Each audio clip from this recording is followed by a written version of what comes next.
دنیا میں ایسے آتے ہیں جس میں انسان کو اپنے عقیدے کا بہت خیال ہوتا ہے اور خیال رکھنا بھی چاہیے.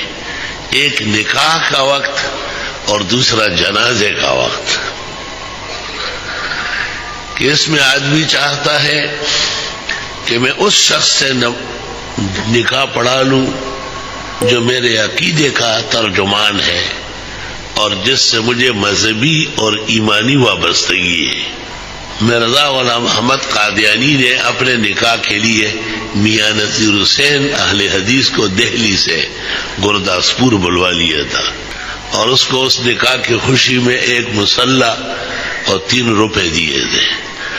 اس زمانے میں 1 روپے کی ایک بھینس ہوتی تھی دودھ دینے والی، جو اس وقت 1.5 لاکھ کی ملتی ہے. تو جب یہ مسئلہ چلا کہ مرزا غلام محمد قادیانی کس نظریے کا تھا اور دشمنان دین نے کہا کہ وہ حنفی تھا، تو علماء اکابر نے اس کا نکاح شائع کیا کہ وہ گرداسپور سے دہلی روانہ ہوا. میاں نذیر حسین غیر مقلدوں کا ہندوستان کا جو سرغنہ تھا اس کو وہاں سے اٹھا لایا. گرداسپور میں اور قادیان میں احناف اور علماء دیوبند کم تھے کیا، لیکن نظریہ اس کا یہی تھا کیونکہ آزادی فکر اس میں بہت زیادہ ہے. ایک نکاح میں چلا گیا تھا، کافی زمانہ ہو گیا، صحت تھی میری، طاقت و توانائی تھی. ایک نوجوان یہاں جمعہ پڑھنے آتا تھا اور مجھے کہا کہ میرا نکاح پڑھاؤ گے. میں جب اس نکاح میں گیا اس میں بڑی بڑی بلائیں بیٹھی ہوئی تھی.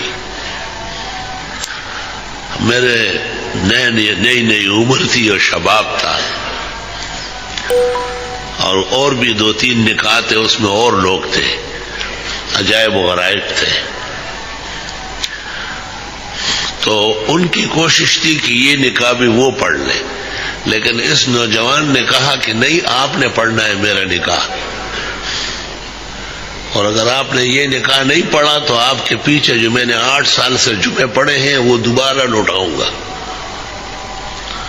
میں نے کہا میں تو تیار ہوں، آ چکا ہوں، یہ آپ کے اور خاندان کا مسئلہ ہے، میں تو اپنے ہاتھ سے آپ کے ہاں حال میں آ گیا ہوں، اب مجھے بیٹھنے دے تو میں نکاح پڑھاتا ہوں. ایسے جیسے یہ بلائیں ہیں ایسی 200 اور آ جائے، میں ان کو تلوے کی مٹی بھی نہیں سمجھتا ہوں.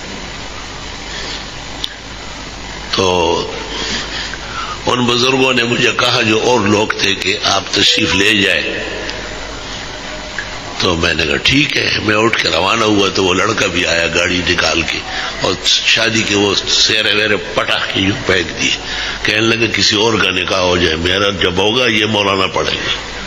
پھر دونوں خاندان یہاں آئے، منتیں ہو ہے، پیر پکڑنا ہو کہ یہ آپ آ جائے. میں نے کہا آپ یہاں منعقد ہوگا، وہاں دوبارہ نہیں جاؤں. میں نے زندگی میں ایک نوجوان اتنا غیرتی نہیں دیکھا.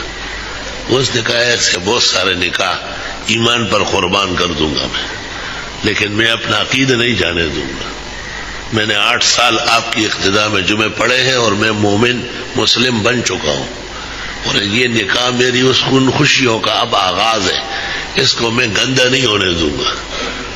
الحمدللہ. یہ میں نے آپ کو اس لیے کہا کہ لوگ ویسے صف میں مسلمان ہوتے ہیں، لیکن جب ان کے ہاں نکاح ہوتا ہے یا پروگرام پھر پتہ نہیں چلتا کہ تیتر ہے یا بٹے.